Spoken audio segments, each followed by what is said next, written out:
we find him lying on his back. He's got numerous gunshot wounds to his body. This was a horrendous crime. Everybody that met Jimmy loved Jimmy. He was a basketball coach at the high school. Imagine the number of students, rivals, and players who would have gone through his life over the years. This opens up the floodgates in terms of persons of interest. There's 2 text messages intentionally deleted at about the time of the murder. Someone's trying to cover their tracks. We'd find a photo of a .40 caliber pistol surrounded by money. He said he had to, quote, handle his business. Is this a cash payment to kill Jimmy McClain? Every day in North America, dozens of people are murdered. The key to solving the toughest of these homicides lies in the final 24 hours of the victim's life. To crack the case, detectives must reconstruct that critical timeline. The minutes and hours containing evidence that can help unlock the mystery and catch the killer.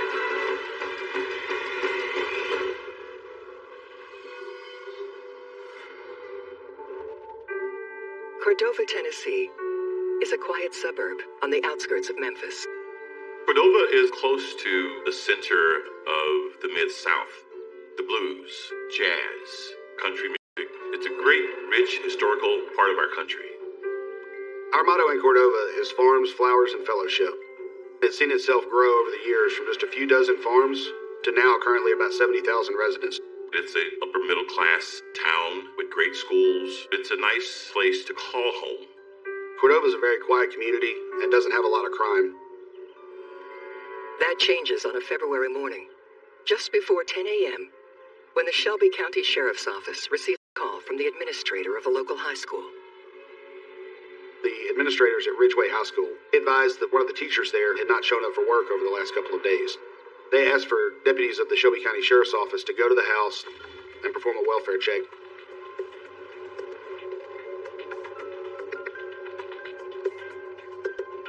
Upon arrival, officers checked the exterior of the house. They noticed that no windows, no doors were unlocked. Everything appeared to be secure. As they looked through the window, they noticed a shell casing on the floor. They forced entry into the house.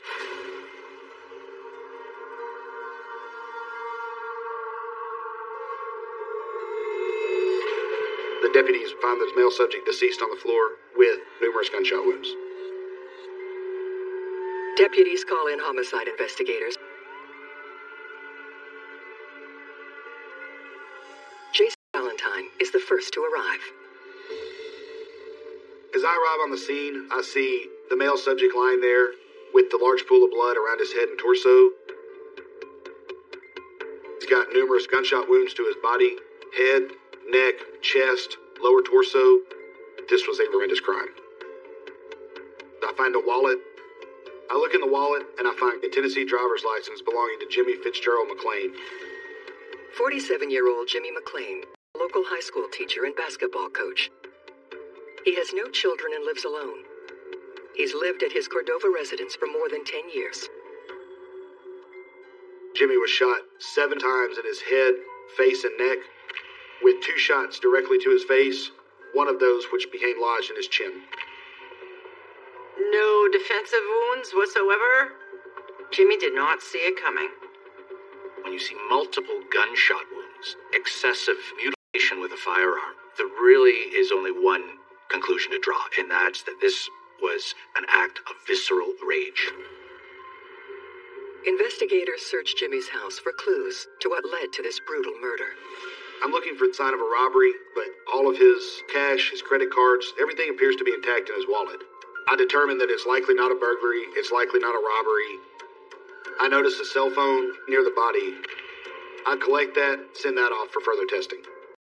His briefcase and keys were on a chair, as if Jimmy just got home. There was no obvious sign of a struggle. Things weren't knocked over. It was a blitz attack. There's bullet holes everywhere.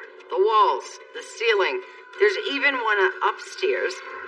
The head stamp on all of the shell casings is a .40 caliber, meaning that they all came from the same caliber of weapon. In total, we find 7 projectiles on the scene that we were able to recover and send to the lab for further forensic examination. I noticed what appears to be muddy footprints leading away from the front door into the living portion of the house. We apply fingerprint dust to the white tile on the front entryway, and we're able to develop numerous soul impressions of footwear on this white tile. Sheriff's investigators can see the shoe prints also appear to exit through the front door. We realized that the intruder came through the front door and left out the front door. So they wonder, how was the front door locked when deputies first arrived? The only way that can happen is if when the killer left, he locked the door behind him. Whoever did this had a key to the house. Based on the evidence they've seen so far, investigators can now form a narrative. Crime came in through the front door, uninvited. Jimmy was immediately alarmed. The killer just went crazy shooting and didn't stop firing even after Jimmy hit the ground. Jimmy ended up falling right by the fireplace, where he was shot multiple times thereafter. The suspect finally leaving out through the same door they came in.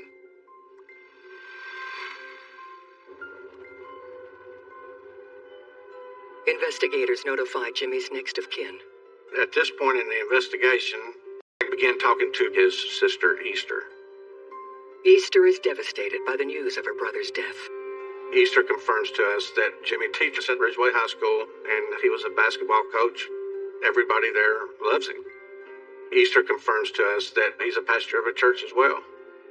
Jimmy was the fourth of 8 brothers and sisters. He earned an MBA and had been a star basketball player at the University of Central Arkansas. Everybody that met Jimmy loved Jimmy. He made them laugh and feel comfortable. Jimmy was an educated, smart, funny, helpful, humble individual. To catch Jimmy McClain's killer, investigators will need to reconstruct the last 24 hours of his life. Police found Jimmy's body on Friday, February 22nd at 10 a.m. And administrators at Ridgeway High School tell investigators Jimmy was last seen at work 2 days earlier, on the 20th at 6:30 p.m. The autopsy indicates he was dead at least 24 hours before he was found. That means Jimmy was shot and killed sometime between 6:30 at night, February 20th, to 10 a.m. the next morning. A 15-and-a-half-hour window.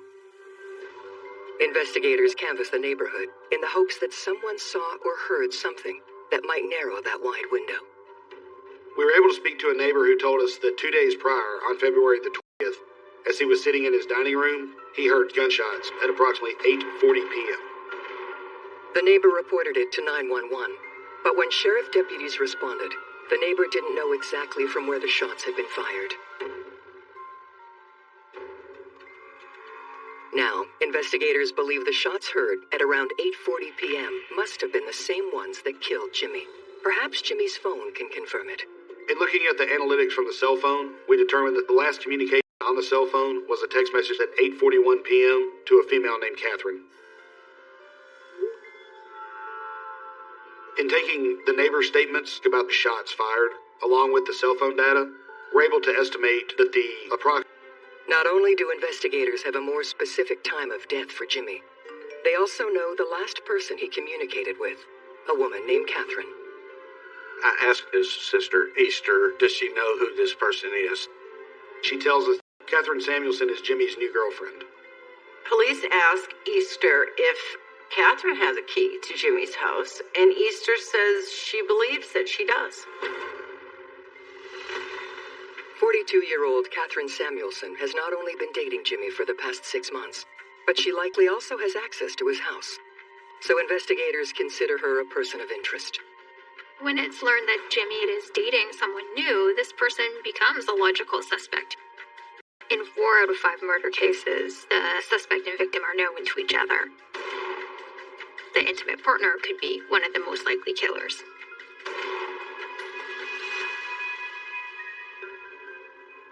We contact Catherine, who lives in Nashville, which is a 2.5-hour drive from Memphis, and we ask her to come in to do an interview. Catherine is shocked and upset at Jimmy's death. Catherine advised that that she last saw Jimmy 2 weeks ago. She tells us that she talked to him the morning of the day of the murder, as usual, and then had several text messages with him throughout the day. She talked to him again after work. He seemed excited about a basketball game his team was about to play, and nothing was out of the ordinary. At 8:40 p.m., Catherine sent Jimmy a text. 12 seconds later, he responded. And that was the last time she ever heard from Jimmy McClain. When investigators asked Catherine if there were problems in the relationship, she confessed there were. Jimmy was still married to another woman. He'd been married to Cassie McDowell for 12 years. Catherine says Jimmy and his wife had been separated for 4 years, but something made him reluctant to legally end his marriage. She felt that Jimmy was dragging his feet on getting a divorce.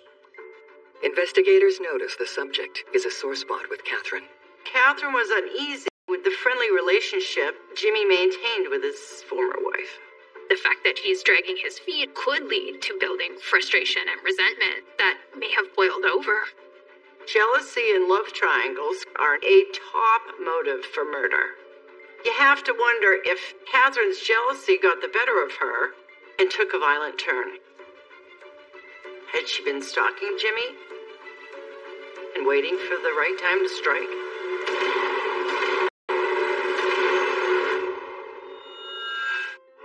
One day after 47-year-old high school teacher and basketball coach Jimmy McClain is found dead in his home, Catherine had something to do with his death. We asked Catherine if she has a key to Jimmy's house, and she says no, because she's a strict Southern Baptist and she does not stay at his house when she's in town. The arrangement was Catherine would stay at a hotel when visiting Jimmy until his divorce was finalized, because technically he was still a married man. Although Catherine says she doesn't have a key to Jimmy's house, she does have a surprising amount of knowledge about Jimmy's routine. Catherine told us that Jimmy, in his daily habits, was very safety conscious. Jimmy would always back in the garage, let the garage door down before exiting his vehicle, and always come in through the door leading from the garage into the kitchen. Jimmy was a creature of habit. There was a certain time he took his coat off. There was a certain time he put his attaché case down. Catherine told us that the bag that we saw at the crime scene, it would be very customary for him to set it down in the living room, where his keys were also found. Catherine's description matches what investigators found at the crime scene. But it also strikes them as suspicious. Catherine's details are so exact that we do have to start wondering, since she's telling us that she does not stay at his house, how does she know so many details about what's going on inside the house?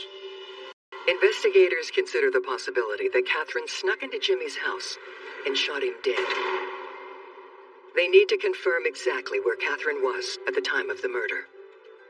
We get a search warrant for Catherine's phone.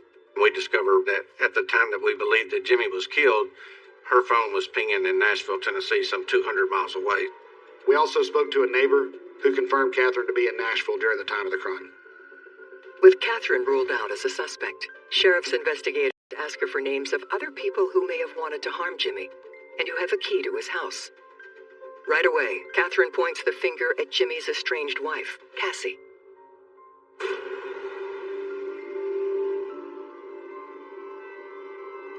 She seems upset. She seems to be taking the murder hard. Cassie informs us that she has been married to Jimmy for 12 years. Cassie explained to us that at the beginning, Jimmy was very excited to be a step-parent to Cassie's children, Dwayne and Tanya. But according to Cassie, Jimmy soon conflicted with her and her children. We learned Jenny and Cassie's parenting styles were different and that Jimmy was very strict. There's certain things that Jimmy didn't allow in his home.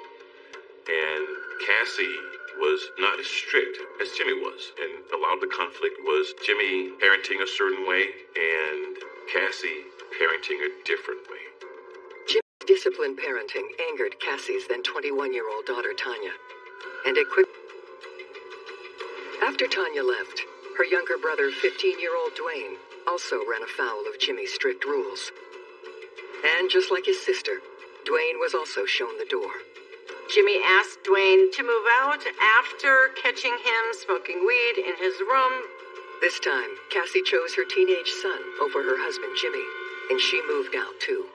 Jimmy and Cassie ended up separating because of that incident. Cassie explained to us that she harbored no bad feelings against Jimmy, and it was very amicable and they were very friendly. Cassie says she and Jimmy were getting along fine, but investigators are skeptical about her story when they discover she and Jimmy were fighting over the family home. Jimmy filed for divorce 10 days before his death. During the divorce, we learned that Cassie wanted to sell the house. However, Jimmy wanted to keep the house himself. Cassie demanded her share of the money from the house, but Jimmy refused to sell. Now that Jimmy's dead, not only does she get the house, but she's also the beneficiary of Jimmy's $400,000 life insurance policy. Financial motive for estranged spouses is right at the top for the reasons people kill. Cassie had a lot to benefit by Jimmy's death. So we asked Cassie, does she still have the key to Jimmy's house? And she says that if she does, she doesn't know where it is. So now there are reasons to be suspicious. There's financial benefits to Cassie. She's being evasive about the key. Her value as a suspect is starting to rise. Investigators wonder if Cassie let herself into the house, armed with a handgun, and killed her husband.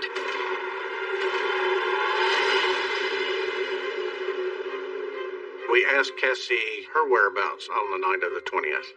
She told us that she went home after she got off work, spoke to her son Dwayne, and went to bed to read.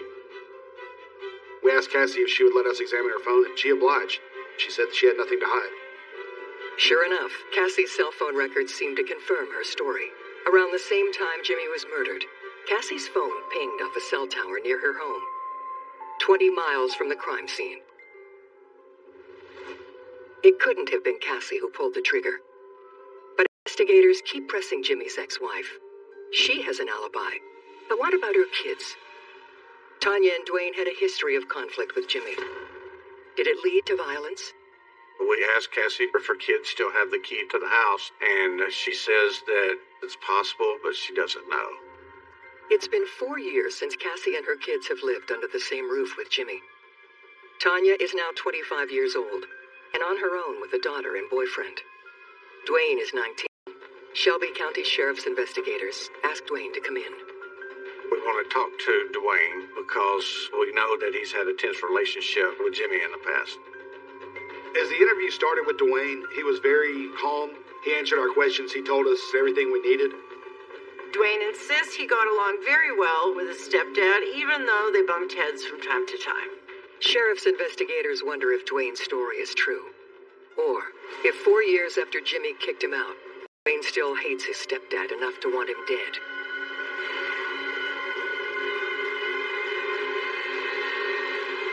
Dwayne says no way.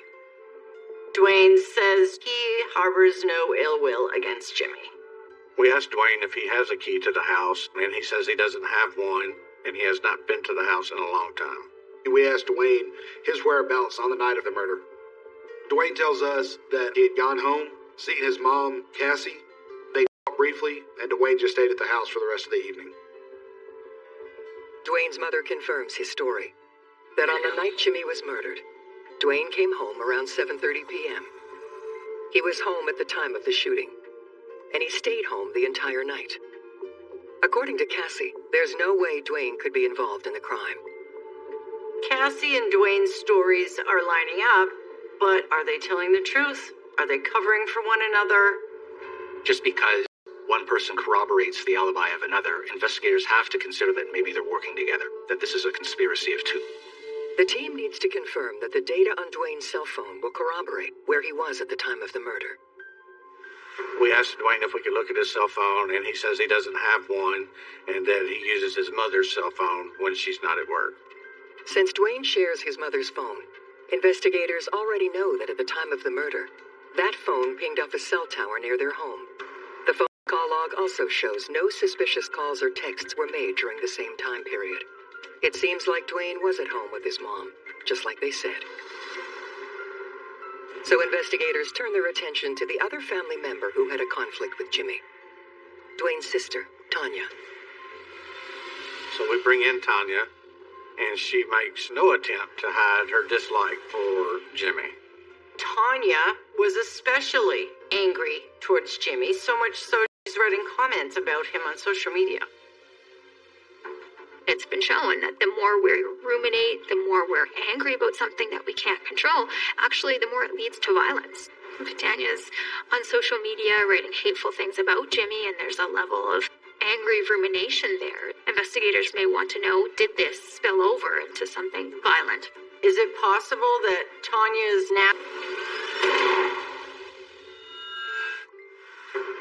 As the Tennessee homicide case of Jimmy McClain stretches into its third day, sheriff's investigators discover that Jimmy's stepdaughter, Tanya Morrison, made no secret of how she felt about him. Tanya made no bones about not liking Jimmy. She didn't like him, and she made sure everybody knew it. She went as far as to make comments about him on social media.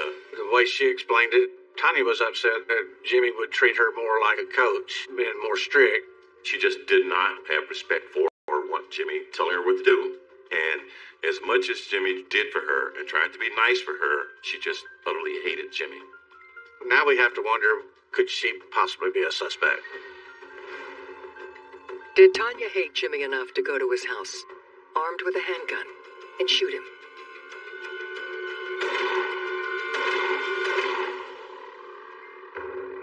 Despite her dislike towards Jimmy, Tanya swears she had nothing to do with his murder. She claims she no longer has a key to his house, and as for her whereabouts on February 20th, she claims she was home with her boyfriend and their small child. We asked Tanya for her phone, and she agrees to let us look through it. Results show Tanya was nowhere near Jimmy's house at the time of the shooting. Tanya's phone pinged at a tower near her house, which was approximately 32 minutes away from Jimmy's house. Neighbors confirmed Tanya's story. At the time of the shooting, Tanya was at home with her family. She's not Jimmy's killer. As Shelby County investigators search for new leads, funeral services are held for Jimmy McClain, a week after his murder. Jimmy's funeral was at the Midtown Church of Christ in downtown Memphis. Church was packed. Over 1,000 people were at the ceremony. It was great to see people come out to honor his memory. Investigators also attend the event. As they reach out to other teachers and students at Jimmy's school, they discover that Jimmy was well loved, but he was also competitive and had rivals. Jimmy was a very respected, beloved basketball coach. But by dint of that profession, just imagine the number of athletes, students, parents, rival coaches, and players who would have gone through his life over the years. This naturally opens up the floodgates in terms of persons of interest. While we're talking to students, we get information that there could be a former student involved in this homicide. Just before Jimmy's death, a former student had been outed because he was using a fake transcript to go to school where he starred on the basketball team. Kari Tobamori was masquerading as a 17-year-old high school student. Cole? It's unknown who tipped off the school, but Tobamori's scandal got him kicked off the basketball team. His dreams of playing in the NBA squashed, and the team no longer qualified to play at the championship. Maybe Jimmy was the one who tipped off the school administration, being the ethical man that he was, and he got Tobamori kicked off the team. Investigators find another reason to consider Kari Tobamori a suspect. When they received the forensics on a muddy shoe print found in the entryway to Jimmy's house. A muddy shoe print was submitted to Nike for identification, and we were informed from Nike that it did have ridge detail that was consistent with an Air Force One, which is the same type shoe that you might find on a basketball player.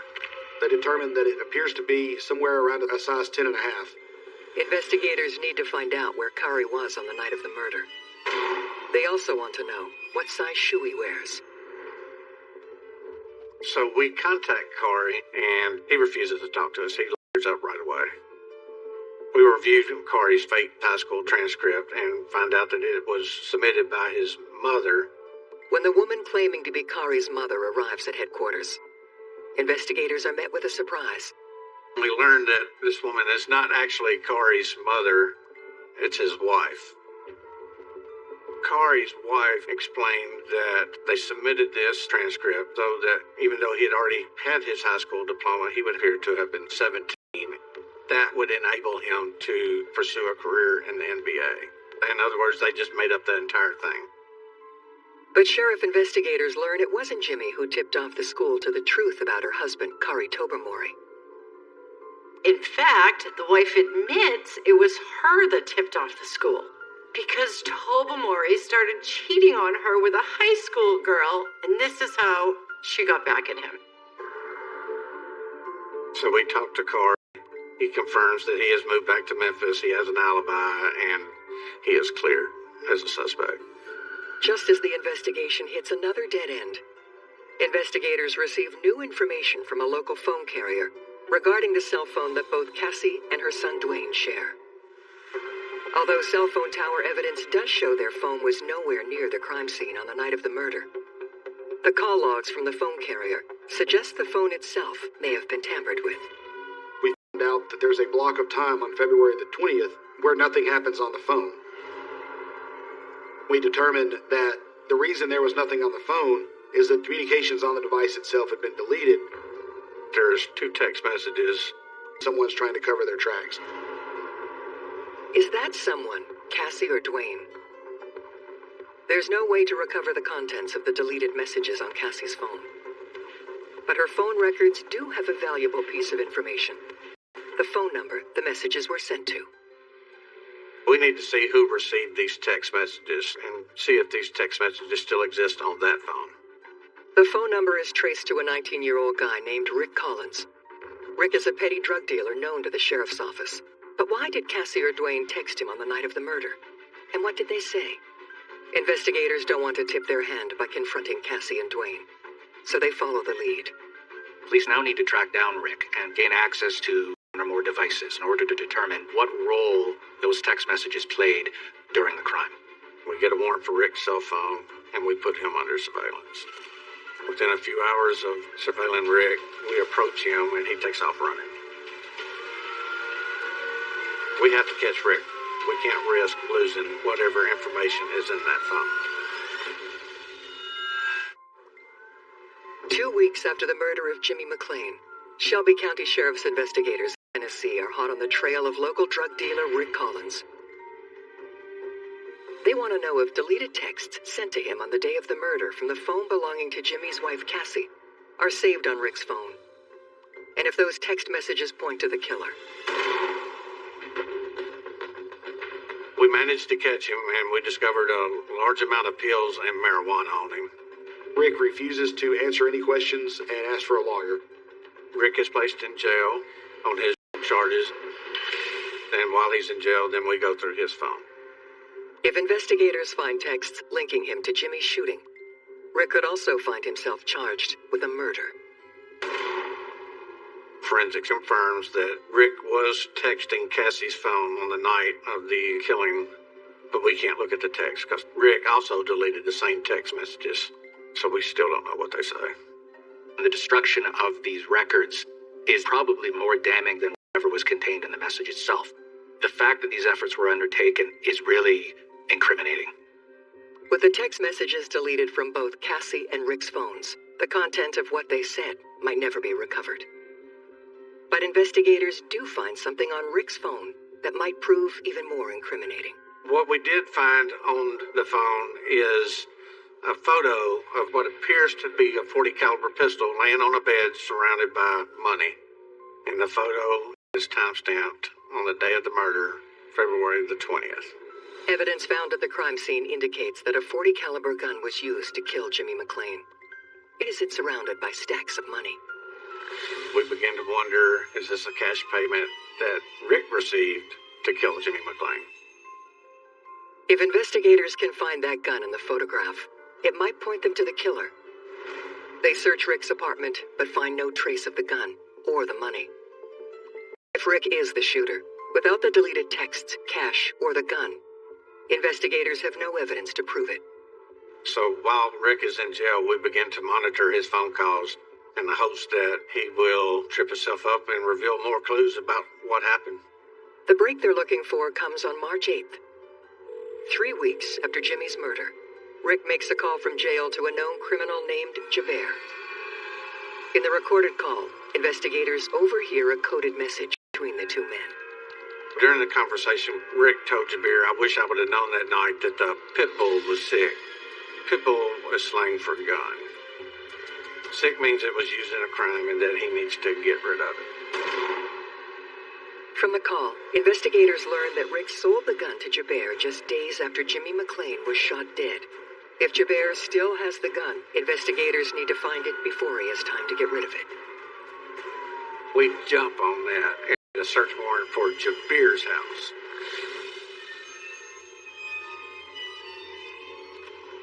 In the closet of Jabir's bedroom, in a shoebox, we found a Smith & Wesson Sigma handgun. The Smith & Wesson handgun was sent for forensic examination, where it was determined that that handgun was the gun that fired the rounds that killed Jimmy McClain on February the 20th, 2013. 4 weeks after Jimmy's death, investigators have found the murder weapon, but they still need evidence to prove who pulled the trigger and who else may have been involved. We have to link Rick, Jabir, Cassie, Dwayne. All of these have to be put together now.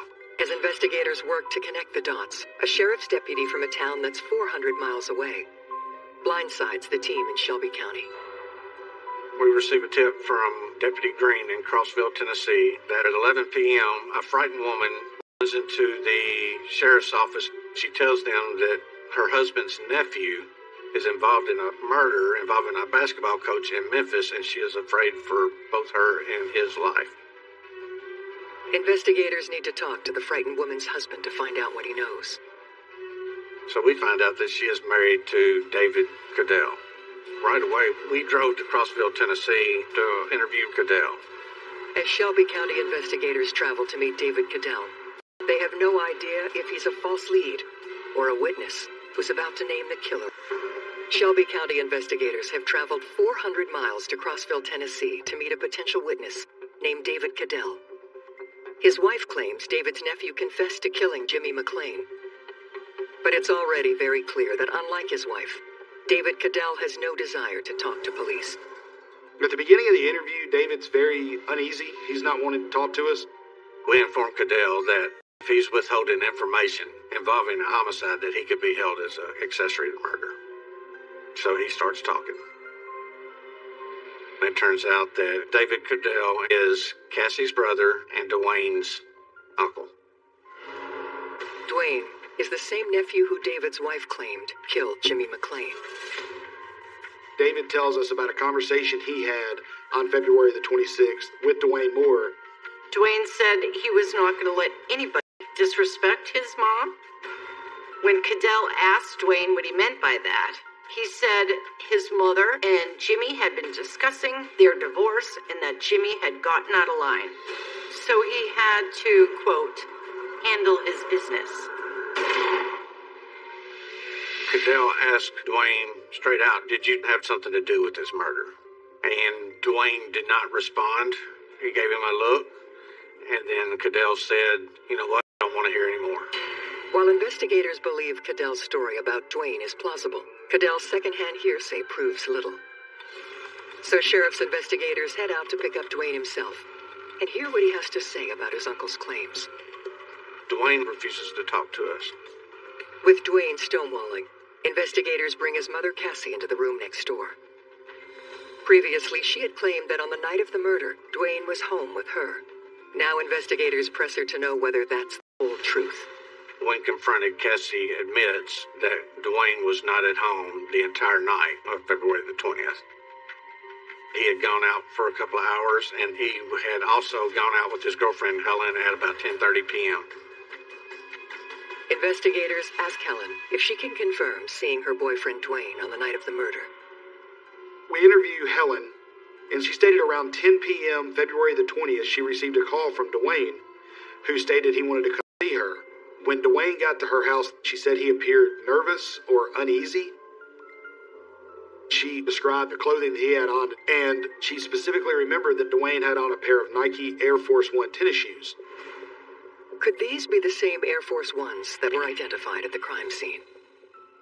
Helen tells us that Dwayne wore a size 10 and a half, the same size shoe sole impressions that were recovered from the entryway of Jimmy's house. We're pretty confident If investigators are right, and Dwayne still has the shoes, it will be enough to charge him with murder. We conduct a search warrant on Cassie and Dwayne's house. They don't find the Air Force Ones they were searching for, but there is one thing in Dwayne's bedroom that catches investigators' attention. We do notice the distinctive markings on the bedspread. The bedspread is the exact match of the photo that we found on his friend Rick's phone on the day of the incident. According to Helen, Rick and Dwayne are best friends. It was Rick who procured the gun for Dwayne and helped him get rid of it after the murder. So now we can put the murder weapon in the bedroom of Dwayne Moore on the day of the killing. With the evidence against him, Dwayne is arrested and charged with the murder of Jimmy McClain. Sheriff's investigators now believe they know what happened on the night that Jimmy was killed. On the morning of February 20th, 2013, Dwayne Moore buys a firearm from his friend Rick. They take a photograph to mark the occasion. 7 hours later, Jimmy McClain starts his workday at school. After school, Jimmy coaches his team to prepare for their upcoming game. Before heading home. At 8:20 p.m., Dwayne pulls up to Jimmy's house and waits outside. Down. At 8:40 p.m., Jimmy receives a text from his girlfriend, Catherine, and promptly replies. At 8:41 p.m., Dwayne uses his key to enter the house to the front door and surprises Jimmy.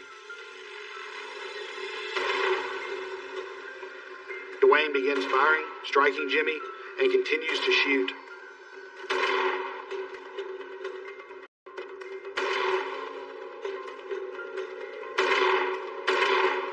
Jimmy ended up falling right by the fireplace.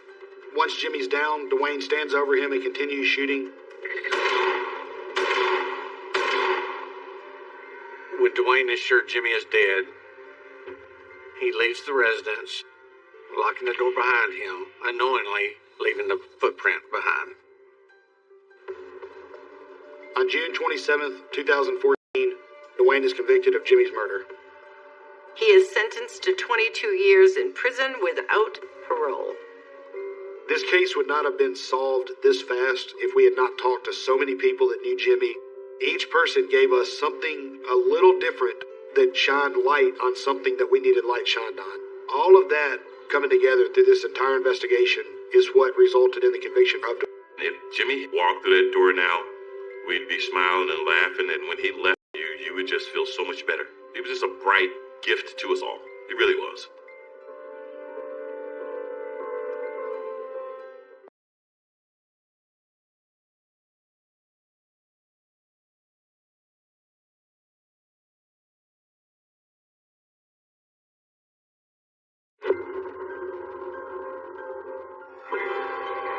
They found a young white male laying on his back, apparent gunshot wound to his chest.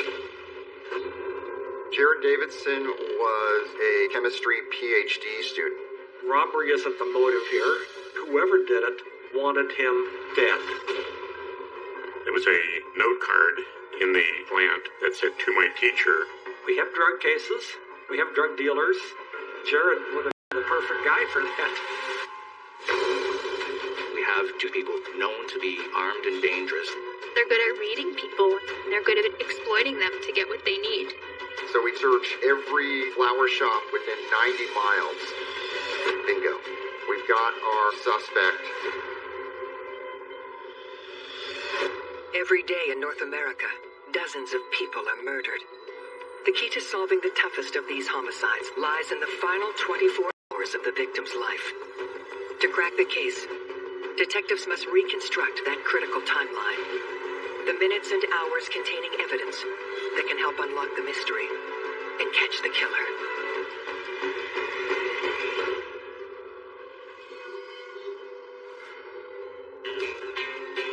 About 100 miles north of Los Angeles, off the Pacific Coast Highway, sits the popular seaside enclave of Santa Barbara, California. Barbara is a Southern California beach town. It's beautiful. The weather is fantastic. It's got a university, and it's very popular. It's got some high-tech industries. It's a beautiful place that people from around the world vacation in. Although I refer to it as paradise, there's crime in paradise. And we do have homicides. Around 11 p.m. on a hot July night, Detective Greg Sorensen of the Santa Barbara Sheriff's Department is at home when he hears a disturbing sound in the distance. Both my wife and I actually heard what sounded like a loud gunshot. And with my training and experience in the military and being in law enforcement, I distinctly knew that that was a rifle shot. Minutes later, the Santa Barbara Sheriff's Dispatch is inundated with 911 calls. There were calls from several residents at the Old Mill Road apartment complex indicating that there had been a gunshot. One neighbor said he heard a man yelling, "Help, help, they've killed me." Shortly after paramedics arrived on scene, they found a young white male at the doorstep of an apartment, and he was laying on his back. He had an apparent gunshot wound to his chest, and But it was clear that it was an extremely serious wound. The license found by the paramedics revealed that the person was Jared Davidson, 27 years old, and who lived at the apartment. Jared Davidson is a chemistry PhD student at the University of California, Santa Barbara. The emergency responders tried to save Jared, but there was excessive bleeding, and it was clear that he was bleeding out. Jared Davidson died on his way to the hospital that night at 11:30. Detective Greg Sorensen of the Santa Barbara Sheriff's Department is assigned to the case. When I arrived on scene that night, I observed there was blood splatter on the door and around the walkway. It appears that Jared was shot on the doorstep outside of his apartment and had fallen back at the foot of the doorway. We had no idea where the murder weapon is. As we search inside of Jared's apartment, we realize that nothing seems out of place. It doesn't appear that there was any sort of a struggle. Nothing of value had been taken from the apartment. Robbery isn't the motive here. Just on its face, it looks like whoever did it wanted him dead. I observed a potted plant laying in front of Jared Davidson's apartment. The paramedics had told the deputies that originally arrived at scene that the potted plant was found between Jared's legs. He was laying on the ground. There was a note card in the plant that said, "To my teacher," and had his name in very infantile kind of printing, so a child had done it. The evidence collection team took possession of the "To my teacher" card and the potted plant and had those wrapped in evidence and brought back to the department for forensic analysis. We had a ballistic expert look at the gunshot trajectory. They were able to determine that the shooting would have occurred at a 45-degree angle, with Mr. Davidson facing out toward the street. It appears that the bullet traveled through Jared's chest, through his back, came out, went through the window of his apartment. So we went next door to the apartment adjacent to Jared's apartment, and we found that the bullet had traveled into that apartment wall, through another wall, into the bathroom, and the round ended up in the bathtub. According to the ballistic expert, the bullet that was found in the bathtub in the neighbor's apartment was consistent with the bullet that had passed through Jared and was the means of commission of the murder. The ballistic expert came to the conclusion that the shooter was standing back in the shadows about 8 to 16 feet away from where Jared's doorstep is. There was a lot of bushes around that, so it was a good place for the shooter to be concealed. Detectives searched the area where the shooter was, and we did not find any other evidence. The last words that Jared uttered provide detectives with an important clue. One of the neighbors heard Jared yell, "Help, help, they've killed me." Of course, indicates more than one person's involved. We asked neighbors if they had seen or heard anything. We talked to the neighbor that lived on the other side of the complex. Prior to the gunshot, she saw what she described as a woman standing near the mailboxes who was wearing a baggy sweatshirt. She estimated that the person was about 5'5". After the gunshot, she saw that same woman leaving the area.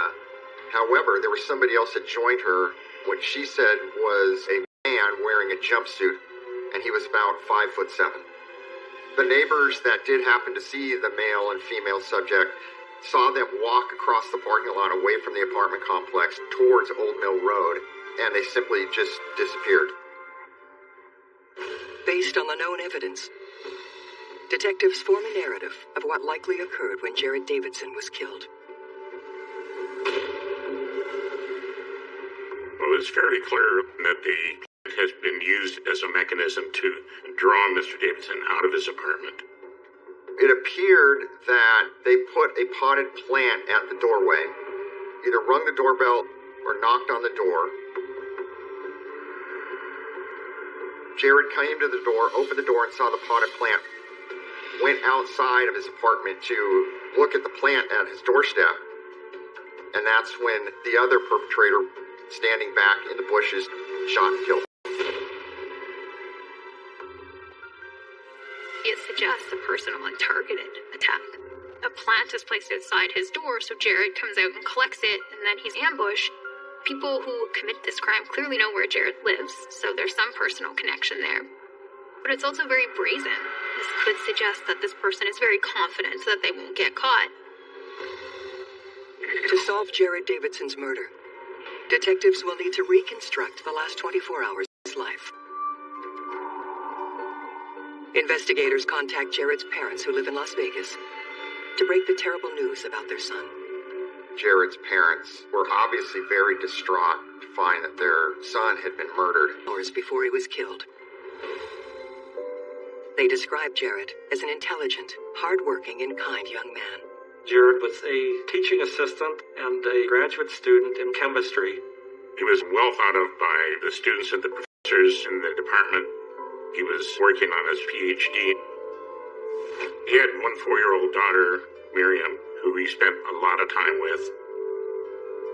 We made sure to let Jared's parents know that we were going to do everything in our power to bring their son's killer to justice. Detectives now know that on the night of his murder, Jared's family last heard from him when he called just before 7 p.m. And at 11 p.m., he was shot. What happened in the 4-hour period that led to the murder of this talented young scientist and devoted father? Detectives' first lead comes from a sheriff's deputy on traffic patrol, the same night as the homicide. Approximately 3 hours after the murder, around 2 a.m., a deputy pulled over a car on the 217 highway, which is approximately 4 miles away from the murder scene. The deputy approached the car from the driver's side and had the driver roll down the window in order for him to get his identification registration for the vehicle. When he leaned in to collect that information, the deputy noticed in the back seat of the car there was a lot of firearms.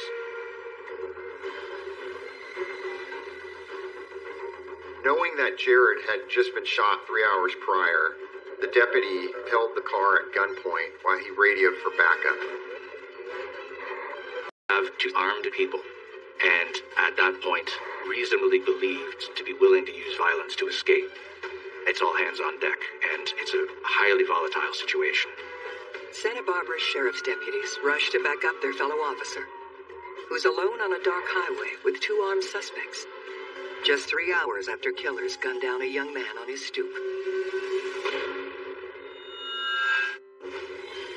Just hours after the shooting murder of 27-year-old Davidson,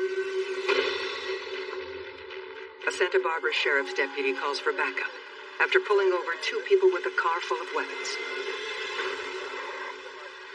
When backup arrived, they removed the people from the vehicle and placed them into handcuffs.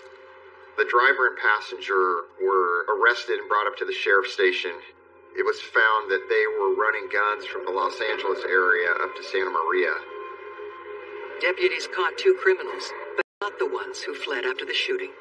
They were nowhere near the crime scene when Jared was murdered.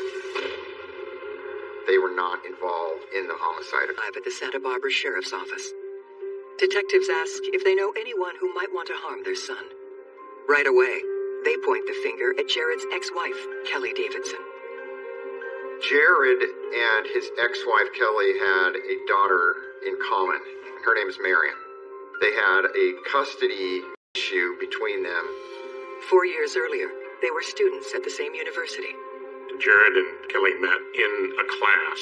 They moved in together, and at the time that they were married, Kelly was pregnant with Miriam. 6 months later, Miriam was born. Shortly before Miriam's first birthday, Jared filed for divorce and moved out. The marriage broke up, but Jared still wanted to be a father to their daughter, Miriam. After a ruling by a Santa Barbara judge, Jared and Kelly came to a custody agreement. Kelly had physical custody. Jared had visitation rights. Their custody dispute was settled, but according to Jared's parents, Kelly may have withheld Miriam from Jared on the day he was killed. On the day of the homicide, Jared left work at approximately 5 p.m. and drove up from Santa Barbara to Oceano. He was going to pick up his daughter to exercise his visitation rights. Jared arrived in Oceano at approximately 6:30 p.m. to pick up Miriam, but she was not at home. Kelly wasn't there. Frustrated, Jared is convinced his ex-wife is intentionally keeping him from his daughter. At approximately 7 p.m., Jared Davidson then went to the San Luis Obispo County Sheriff's Office substation to file a child custody order dispute because he was unable to pick up his daughter. It's a crime to fail to comply with court-ordered visitation and custody. He made that report, turned right around and drove home. 4 hours later, Jared was back home in Santa Barbara when he was murdered. Jared's parents are convinced that Kelly had a hand in the murder because of the child custody dispute. Kelly wanted the daughter all to herself. Did Kelly go to ex-husband Jared's house, armed with a high-powered rifle, and shoot him? We bring Kelly into the San Luis Obispo County Sheriff's Office in Oceano for an interview. When we revealed to her that Jared had been murdered, she started crying. As we're interviewing Kelly, we're trying to determine where she was during the time of the homicide. If she had any knowledge, if she was near the area, or had any contact with Jared around that time. Avila Beach, an hour and a half away from Santa Barbara, on the night of the murder. According to Kelly, she and her daughter Miriam were having dinner with a friend, a man named Michael Valdrez. She said they went to dinner, and then they went back to her place and watched a movie. We asked Kelly what her relationship is with Michael Valdrez, and she told us that they were just friends. We asked Kelly if she was somehow involved with the murder of Jared, and she denied being involved in any way. Kelly repeats that she was more than 80 miles away from Jared's apartment at the time of his murder. According to Kelly, she had dinner with Miriam and Michael Valdrez between 6 p.m. and 8 p.m. Then they went back to her house in Oceano to put 4-year-old Miriam to bed at 8:30. Afterwards, she and Michael watched a movie, and then Michael went home around midnight. Investigators call in the man Kelly says she was with that night to see if his story matches. We talked to Michael Valdrez about his relationship with Kelly and what he was doing on the night of the murder. Michael Valdrez is a ranch hand and a construction worker. He lives with his mother on a ranch in San Luis Obispo. Michael told us that he was in a relationship with Kelly and can confirm that on the night of the murder, they were having dinner and then they went back to her place and watched a movie. Michael's story about what he and Kelly did that night matches hers. But for detectives, his version differs in one significant way. Michael thought that he was in a romantic relationship with Kelly. Kelly articulated that they were just friends. This raised a few flags with us and caused us to believe that there was more to the story. The relationship to us was very odd. Michael was at least 10 years older than Kelly. and he had a complete different lifestyle and interest than she had. They were the most unlikely couple. There was a reason behind them being together. When investigators begin digging into Michael's background, they determine that he's in some kind of a relationship with Kelly. And they're unclear as to what value she's deriving from this relationship. Investigators have to wonder, could Kelly have emotionally and romantically manipulated Michael to harm Jared?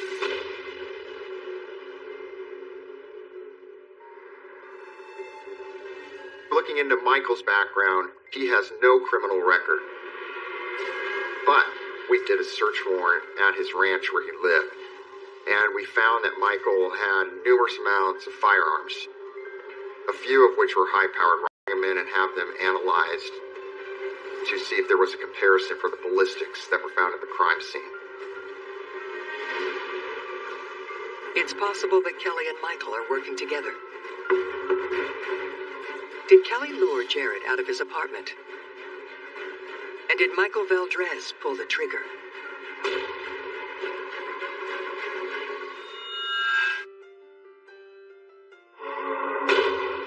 When Jared Davidson was shot dead in the doorway of his Santa Barbara home, crime scene analysis suggests the shooter fired from the bushes outside. Investigators seize guns belonging to Michael Valdez, who's a friend of Jared's ex-wife Kelly. They want to know if any of his guns are a ballistic match to the high-powered round that pierced Jared's chest and killed him. Michael fit the description of the male that was seen at the scene of the crime who committed the murder. He fit that he had rifles, and he, in his mind, was romantically involved with Kelly. Investigators anticipate positive results from ballistics. The analysis of Michael's firearms came back and were found that they were not a match with the ballistics found at the crime scene.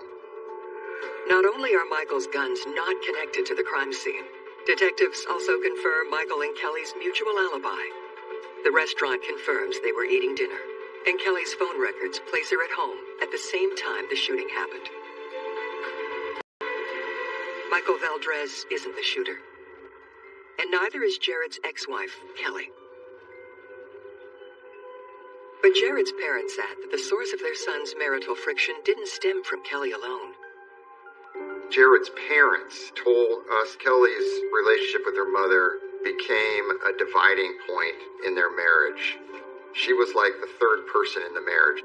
Kelly couldn't make any sort of decision without getting her mother involved. And from Jared's perspective, his mother-in-law being so involved in decision-making plans of their marriage, I don't think that that was something that any marriage could survive. According to Jared's parents, after the divorce, Kelly's mom only made matters worse. She pushed Kelly to sue Jared for sole custody of their daughter. The knowledge that Kelly's mom is very controlling means that investigators do need to consider her as a suspect. Is this somebody who is so used to getting her own way that when thwarted, she is going to resort to violence to get what she wants? There was a male and female seen at the crime scene. Well, Kelly's parents, Phil and Mindy, somewhat fit the description of the people that were seen there. Jared's parents tell us Mindy is the matriarch of the family, and she makes the decisions, and Phil just does what she... Perhaps Jared's parents are just expressing their lingering animosity. Detectives go and speak with Phil and Mindy at their home. 50-year-old Phil Jones is a retired carpenter. 49-year-old Mindy Jones is a homemaker. They live in Grover Beach, just 5 minutes away from their daughter, Kelly. Where were they at the time of the murder? Phil and Mindy gave the detectives an alibi. They were in Grover Beach, California at the time of the murder. They couldn't have been in Santa Barbara because it's hours away. They said they spoke to their daughter, Kelly, on the phone from there. And their daughter confirms their story. Kelly said, I was talking to them on the phone. They were in Grover Beach. I could hear the waves crashing. During the course of the interview, Philip Jones articulated that he was in a debilitating car accident back in the 1980s, which left him with some limited ability to use his right arm. He appeared very frail and was shaky when he stood up from his chair. With Phil Jones infirm, and he and his wife more than 80 miles away when Jared was killed. Detectives' doubts about the Jones being suspects are confirmed. They ask if the couple know anyone who might want Jared dead. Their answer surprises detectives. Phil and Mindy tell them that Jared didn't deserve to get killed, but they were very reluctant to leave their granddaughter with him. Phil tells investigators that he thinks that Jared was involved in cooking drugs or sales of drugs in some way, and somehow this involvement eventually got him killed. It's a stunning new possibility. Was the talented young chemistry PhD candidate Breaking Bad, turning to cooking and selling drugs? He was a chemist, and he worked in a chemical lab. We have drug cases. We have drug dealers. During this time, heroin and meth were big drugs, some LSD. Jared, with his field of study, would have been the perfect guy for that, if you think about it. Investigators have to question, was Jared either making or selling drugs? And did that bring someone very dangerous into his world? Was Jared Davidson targeted to be killed because of a drug deal gone bad? Santa Barbara Sheriff's investigators check on whether PhD chemistry student Jared Davidson was making drugs and was then killed by rivals in the drug trade. Jared's co-workers and students at the university that he affiliated with, when we questioned them about Jared's potential, said that was completely preposterous and unlike any sort of thing that Jared Davidson would get involved with. If Jared's friends and co-workers insist there's no way he was involved in drugs, then why might his ex-wife's parents say so? It appears that Kelly's parents just wanted us to believe that Jared is a type of person that he's really not. They basically are doing a character assassination of him and his name. Because Phil and Mindy believe that Jared didn't care for the well-being of Kelly during the time that they were married. So detective suspicions return to Kelly wanting her husband dead. The Santa Barbara Sheriff's detectives requested their counterparts in San Luis Obispo County to conduct surveillance of Kelly, to note her whereabouts, her comings and goings. We're hoping that the surveillance will show who else she might be meeting with, talking with, and who and where she may be going. That could give us further leads into the investigation. We got a warrant for Kelly's cell phone information to isolate who she might have been calling at the time of Jared's murder. We found that she had a few different phone calls that she had made on the night of the murder, and one of them came back to a subject known as Dale Harrison. We found that Dale was a tow truck driver, somebody that she had met at a local church. Sheriff's investigators called Dale in to ask why he spoke to Kelly on the same night her ex-husband was murdered. Dale says that he and Kelly only recently started dating. Yet, like Kelly's parents, Dale believed Jared was dealing drugs and posed a threat to Kelly and her young daughter. Dale had just heard bad things about Jared through Kelly. I mean, he almost hated Jared. He never met the guy. When Kelly has a new romantic partner, the question is then, is it possible that they want to proceed with their own relationship without being encumbered by Jared? Or is Kelly being a negative advocate to this person who then takes matters into his own hands to solve a problem for her? Detectives consider if the desire to protect Kelly and her daughter is enough to motivate her new boyfriend, Dale Harrison, to kill Jared. When we asked where he was during the night of Jared's murder, Dale said that he was in class at a local community college 90 miles away from Santa Barbara. And being that he was as far away as he would not have been able to get down here in the time frame that would have allowed him to be here to kill Jared Davidson at 11 o'clock at night.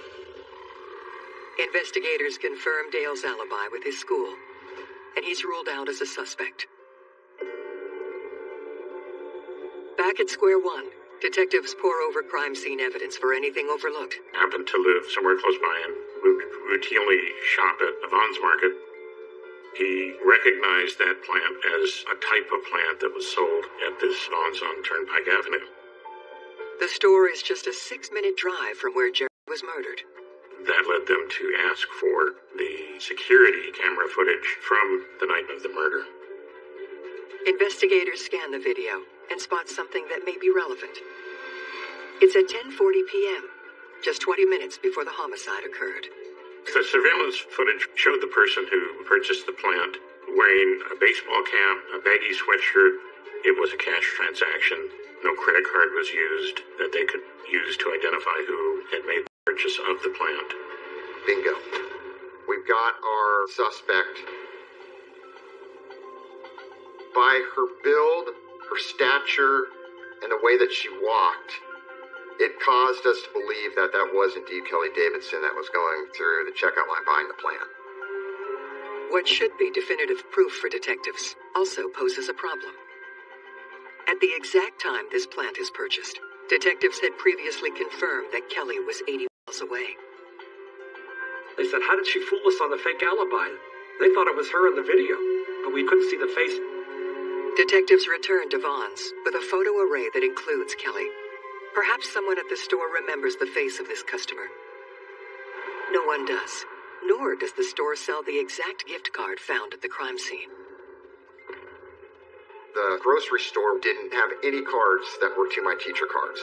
So we took it upon ourselves to search every flower shop, grocery store within 90 miles from where the homicide happened. After days of searching, investigators' efforts pay off. We tracked down the To My Teacher card as coming from Five Cities Florist in Oceano, California. The store is nowhere near the crime scene, but it's just minutes away from where Kelly lives. The cashier at Five Cities Florist has shown a photographic lineup of potential suspects. One of those suspects is Kelly. That cashier identified Kelly as possibly being the person that came through the line.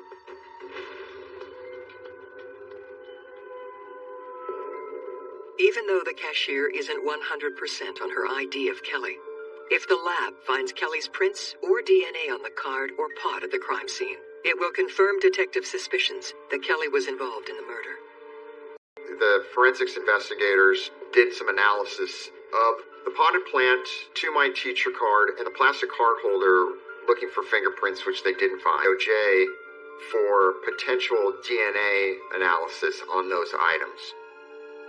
The FBI likewise comes up empty on the To My Teacher card.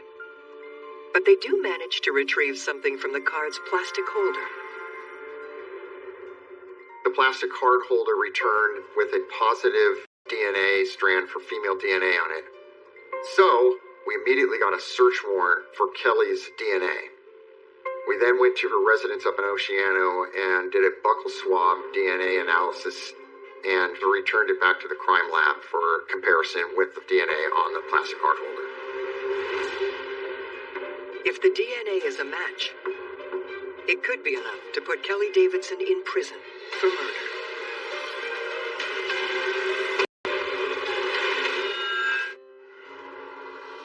Santa Barbara detectives investigating the murder of Jared Davidson know if they can connect DNA belonging to his ex-wife Kelly Davidson to DNA found at the crime scene, it could be the evidence they need to charge her with murder.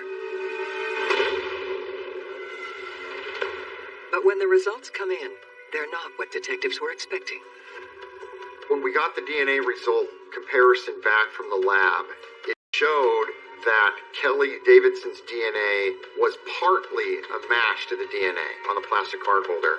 The lab informed us that whoever's DNA is on that plastic card holder is a relation to Kelly Davidson, either her mother or her sister. Investigators secure a DNA warrant for both Kelly's sister and her mother, Mindy. We went to Mindy's home up in Grover Beach, California. We explained to her that we were there to get DNA from her. She was a little bit shocked and taken aback, but ultimately she said, well, if you have a warrant, I guess you're going to have to take the DNA. It came back as a direct match to Mindy Jones, being the person that had grabbed that plastic card holder. Once they had the match on the DNA, that was sufficient information for them to obtain a warrant for the arrest of Mindy Jones. Mindy Jones is charged with the first-degree murder of her former son-in-law, Jared Davidson. Turns out it wasn't her daughter, Kelly, who bought the plant at the store. It was Mindy, all along. But the gunman remains unknown. We still have to identify who is the male subject that was accompanying her that night. Well, to us, it was obvious that it had to be her husband, Phil. However, we don't have a gun, and we have nothing else to corroborate him being down in Santa Barbara. Identify how incapacitated Phil was going about his daily life. Was he really disabled in his right arm? Surveillance showed activity on Phil's part that was inconsistent with his original statement that he was disabled to the extent that he couldn't fire a gun or hold a weapon. He left a grocery store and headed home.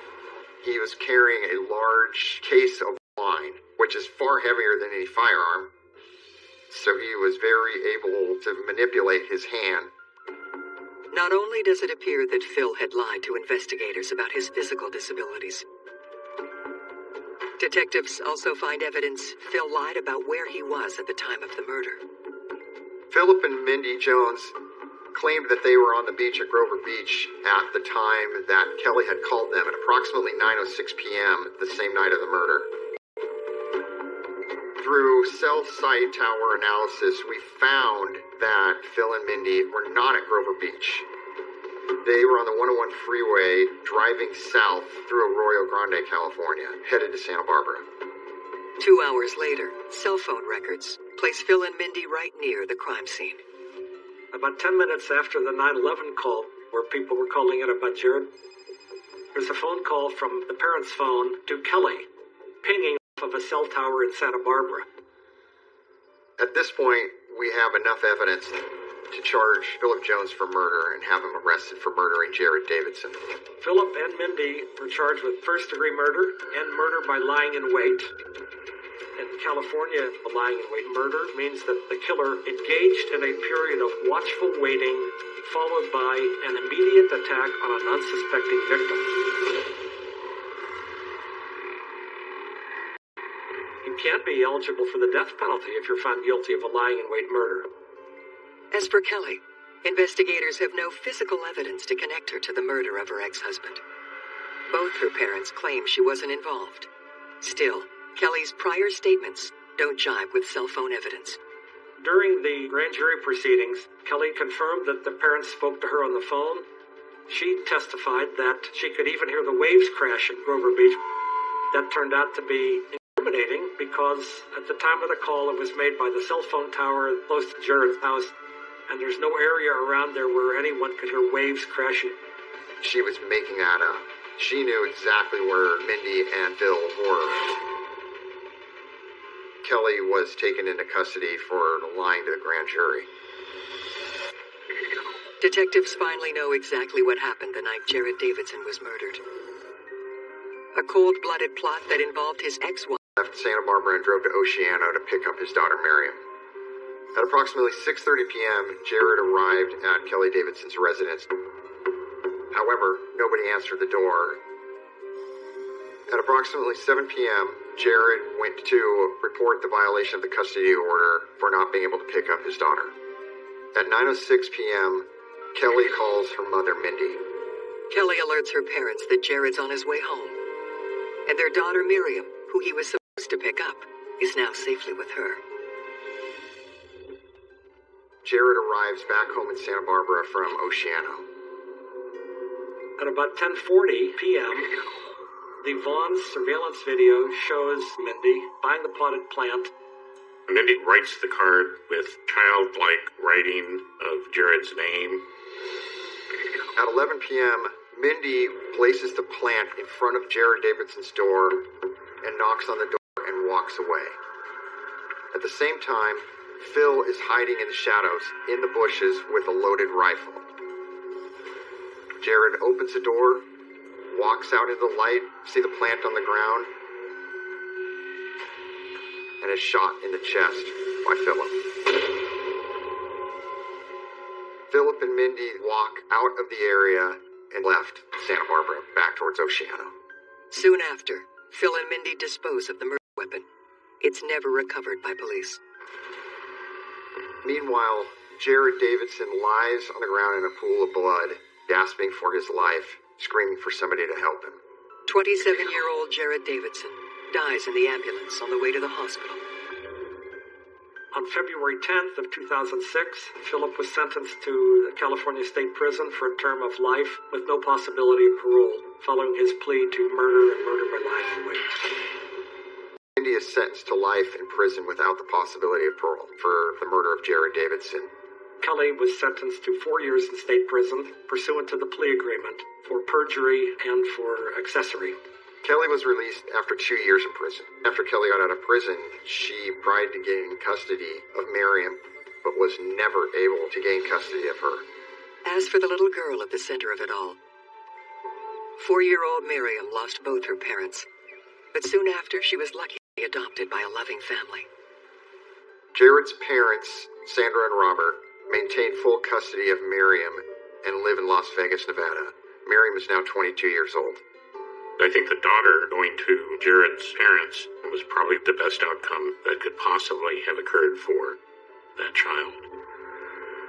This is yet another tragic case of a custody dispute. As the idea that people see their children as property, they're obsessed with winning over compromising, and it becomes a zero-sum game to the point that they're prepared to commit an act of murder. Jared's parents said that he was a kind, loving, compassionate person. He was ambitious, he was smart, and he loved his daughter more than anything.